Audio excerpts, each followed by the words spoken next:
Olá, bom dia. Muito obrigado mais uma vez pela sua companhia. Está começando mais uma edição do programa Agronegócio e você vai ver na edição de hoje. Preço da polpa cítrica tem apresentado seguidas desvalorizações no mercado. Exportações de lácteos pelo Brasil totalizaram 14 milhões de dólares no mês de junho, aumento superior a 120%. Entre 17 estados que exportam carne de frango, no primeiro semestre de 2017, 10 delas viram seus embarques caírem. Mercado do boi gordo sem grandes alterações desde a semana passada. JBS fechou acordo com vários bancos para estabilizar cerca de 20,5 bilhões de reais em dívidas. E a produção brasileira de grãos deverá superar os 280 milhões de toneladas, um acréscimo de 50 milhões de toneladas em relação à safra atual. O agronegócio está começando.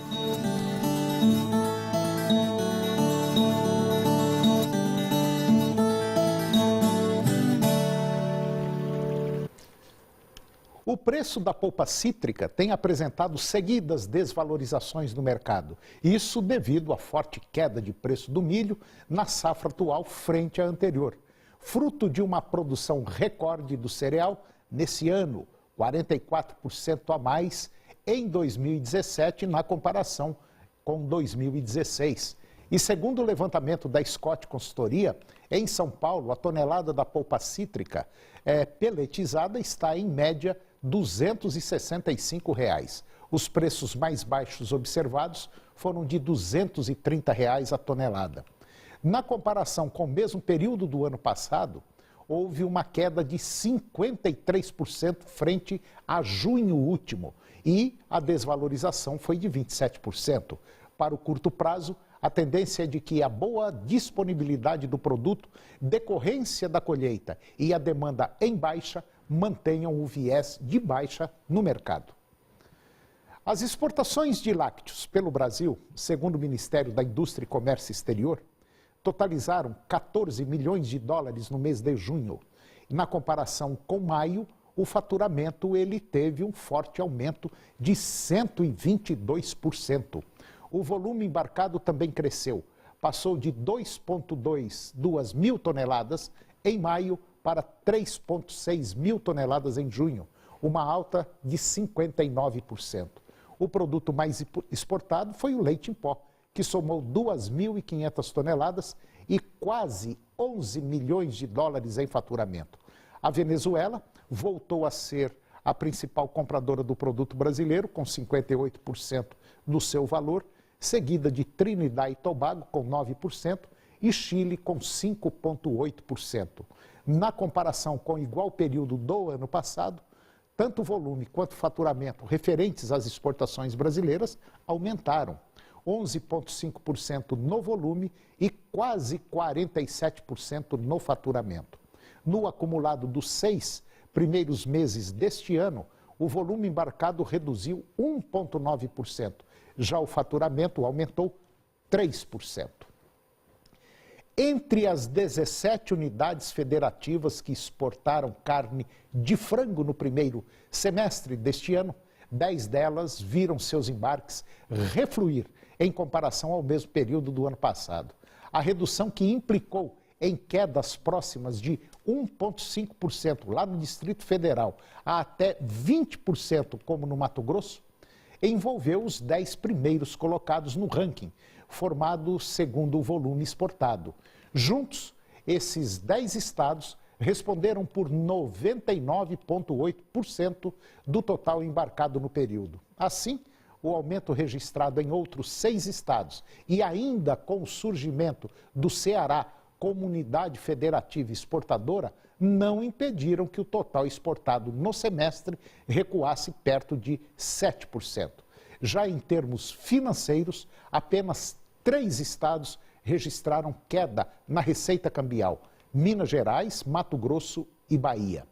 Esta última, por sua vez, foi a única unidade federativa, o único estado exportador a enfrentar produção também no preço médio do produto exportado. Mas, de toda forma, ainda que a receita global auferida por esses 17 estados tenha aumentado mais de 5% em relação ao primeiro semestre de 2016, o índice de incremento foi bem menor que o observado, por exemplo, ao encerrar o primeiro trimestre do ano.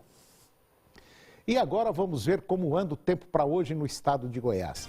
Nós teremos céu claro, sol entre poucas nuvens para a maioria dos municípios, vento durante o dia e frio durante a noite. Vamos conferir agora a temperatura para os principais municípios produtores. São Miguel do Araguaia, 35 a máxima e 17 a mínima. Minasul, 32 a máxima e 20 a mínima. Posse, 31 a máxima e 24 a mínima. Aruanã, 36 a máxima e 17 a mínima. Cabeceiras, 30 a máxima e 18 a mínima. Itaberaí, 31 a máxima e 17 a mínima. Cristalina, 25 a máxima e 16 a mínima. Mineiros, 30 a máxima e 12 a mínima. E Rio Verde, 30 a máxima e 13 graus a temperatura mínima. E depois do intervalo, você vai ver que o mercado do boi gordo sem grandes alterações desde a semana passada. JBS fechou acordos com vários bancos para estabilizar cerca de 20 bilhões de reais em dívidas. E produção brasileira de grãos deverá superar os 280 milhões de toneladas, um acréscimo de 51 milhões de toneladas em relação à safra atual. E nós voltamos já. Mercado do boi gordo sem grandes alterações desde a semana passada. A pressão de baixa tem se dissipado em boa parte das regiões, mas o mercado ainda não ganhou força para valorizações. As altas ocorreram para as fêmeas em 6 regiões, principalmente influenciadas pelas ofertas de compras mais atrativas vindas de frigoríficos menores.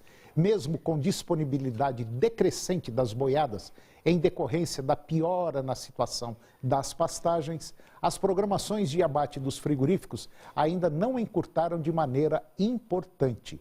A expectativa é que o mercado siga andando de lado até que o cenário de oferta mais enxuta diminua as programações de abate, o que pode gerar preços maiores. No mercado atacadista, observa-se cotações estáveis e consumo calmo.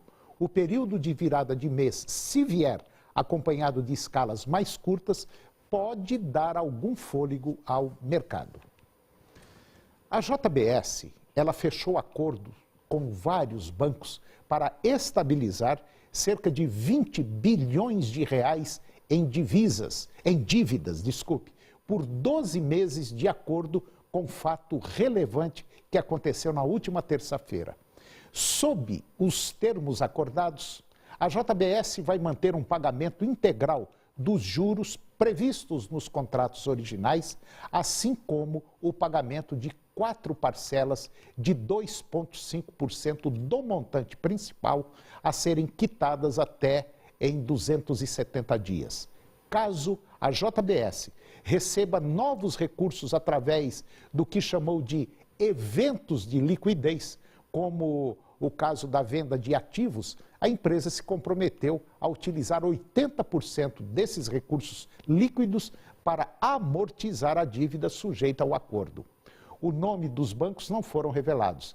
Em meados de julho, a JBS informou que seu conselho havia autorizado negociação com diversos bancos, incluindo Caixa Econômica Federal, Banco do Brasil, Bradesco, Santander, BNP Paribas, HSBC, Rabobank, o Banco Mizuho do Brasil, Citibank, Industrial and Comercial, o Banco da China, o Banco Oficial da China, Banco Alemão, além da Cargill. E, simultaneamente, a JBS fechou acordo com o Itaú Unibanco para a renegociação de cerca de dívidas no montante de 1 bilhão e 200 milhões de reais. Pelo acordo, 40% do saldo serão pagos segundo o contrato original, ao passo que 60% restantes terão prazo renovado em 12 meses, mantendo-se as condições originais. Segundo a JBS, as condições dos acordos assegurarão a liquidez financeira e a normalidade das operações da JBS, pois permitem a estabilização do endividamento de curto prazo e a preservação dos contratos bancários nas condições originais necessárias às adequações do perfil financeiro da JBS. A produção brasileira de grãos deverá chegar a 288 milhões de toneladas, um acréscimo de 51 milhões de toneladas em relação à safra atual 2016-2017, de 237 milhões de toneladas, o que representa um incremento de 21,5%. A previsão de crescimento da área plantada de todas as lavouras, grãos e culturas permanentes é de 13,5%, saindo de 74 milhões de hectares para 84 milhões de hectares. Já a área de grãos deve aumentar 17,3% neste período. A pesquisa envolveu 29 produtos, como grãos, carnes, bovina, suína, aves, leite, frutas, fumo, celulose, papel e tantos outros. Outras culturas também serão destaque na produção mato-grossense na próxima década, como algodão, feijão e cana-de-açúcar.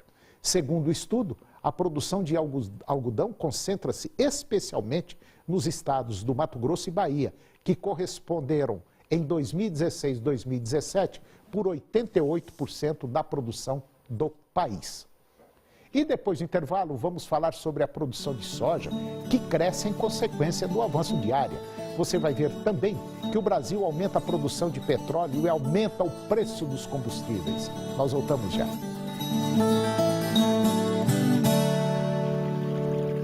Eu vou conversar agora com Luiz Antônio de Brito, especialista em mercado de commodities da Cerrado Corretora. Luiz Antônio de Brito, bom dia. Bom dia, Toninho. Bom dia a todos os amigos aí do programa Agronegócio. Tá tudo bom, Luiz? Tudo bem.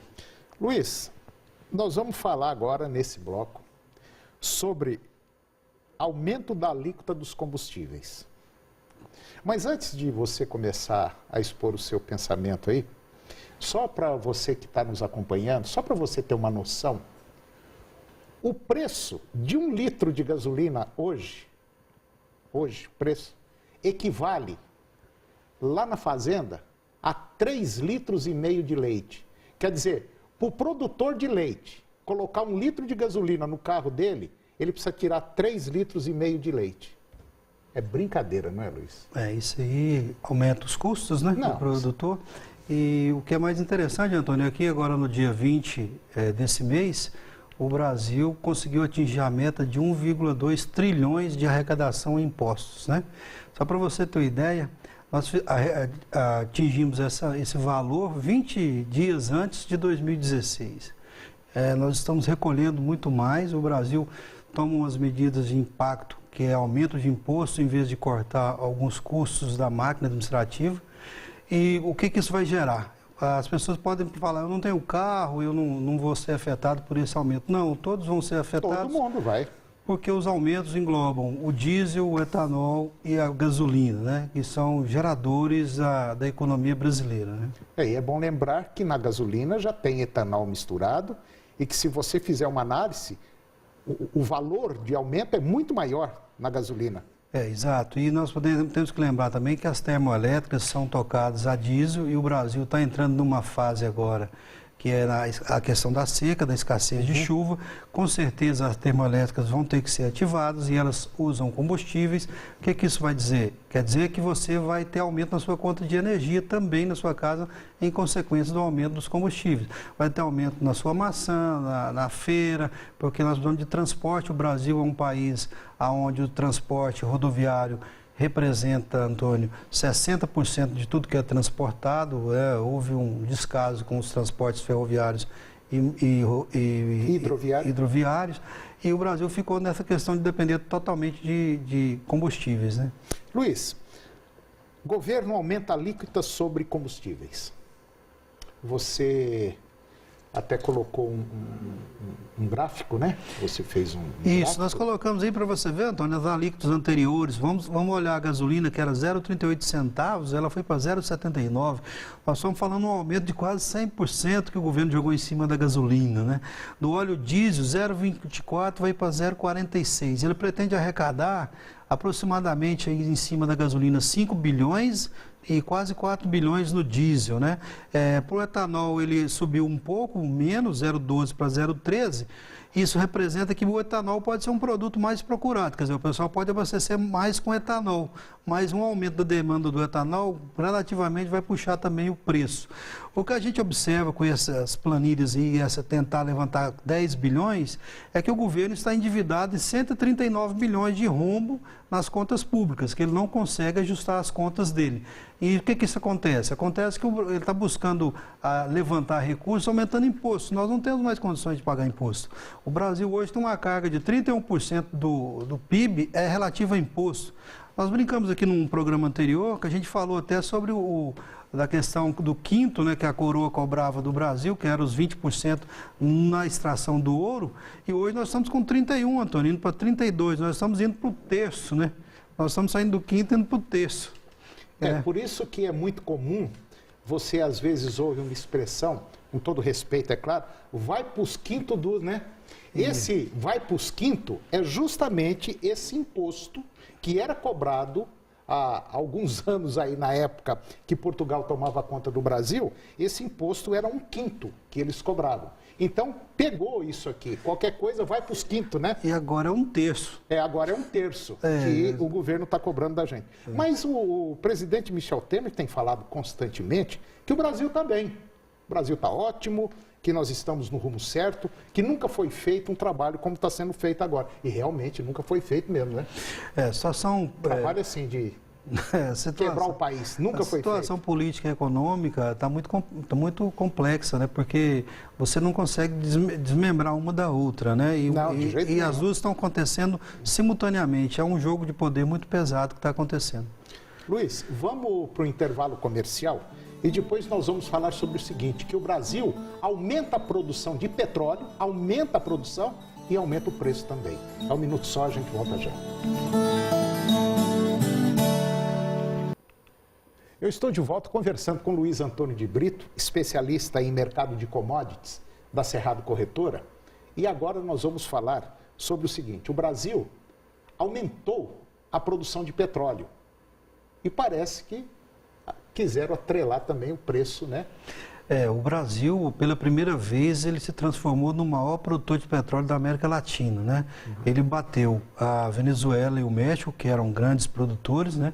E o Brasil vem agora com a produção acima de 2,6 milhões de barris por dia, faz com que o Brasil ganhe a posição da Venezuela e do México, que dominava essa questão do petróleo. Isso aí, o que acontece? O Brasil vem mostrando uma capacidade de crescimento da produção. Na questão da Venezuela, apesar dela, a Venezuela hoje é a maior reserva de petróleo do mundo, com 300 bilhões de barris, depois vem a Arábia Saudita com 266 bilhões, e o Brasil é uma reserva até 2013 estimada em 18 bilhões de barris, Antônio.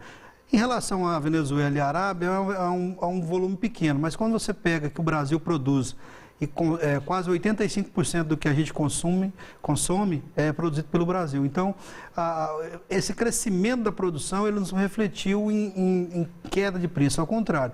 Ele refletiu em tarifação, em aumento de combustível, que a gente vem passando num momento de crise, de recessão, onde a economia vem patinando, tentando sair desse marasmo que nós estamos, e o governo vem tributando mais. Então, nós temos aí quase 15 milhões de desempregados, e o que pode acontecer com essa tentativa do governo de levantar imposto em cima do petróleo?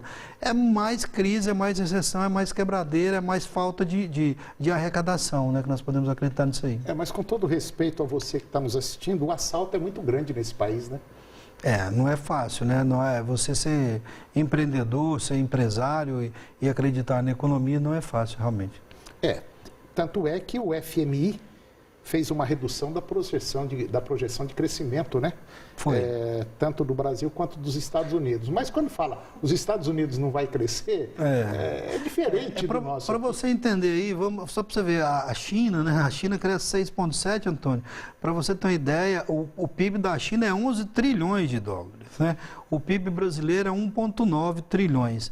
E o PIB argentino é 580 milhões. Então, na verdade, o que acontece é que o Brasil perdeu de 2014 para cá uma Argentina e a China vem ganhando um Brasil a cada ano, né? Em crescimento, por menor que seja. É uma situação complicada porque a gente está projetando que o Brasil possa melhorar em 2018, mas com algumas medidas que estão tomando, a gente pode agravar mais a recessão e a questão do consumo interno aqui no Brasil. Enquanto isso, nós estamos com um índice de desemprego que saiu agora, apontado pelo IBGE, de 13 milhões e 500 mil pessoas que estão na rua, sem emprego, sem perspectivas. E na minha visão, eu acho o seguinte, que nós tínhamos que trocar políticos por gestores.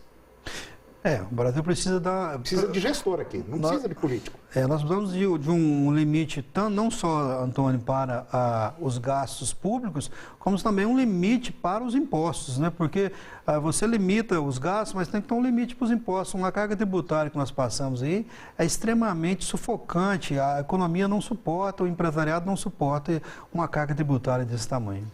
Luiz Antônio de Brito, mais uma vez, muito obrigado pela sua participação no nosso programa e até o próximo. Eu que agradeço e um bom dia a todos. E o agronegócio de hoje chegou ao fim e eu termino com a seguinte mensagem. Seja o tipo de pessoa que você gostaria de conhecer.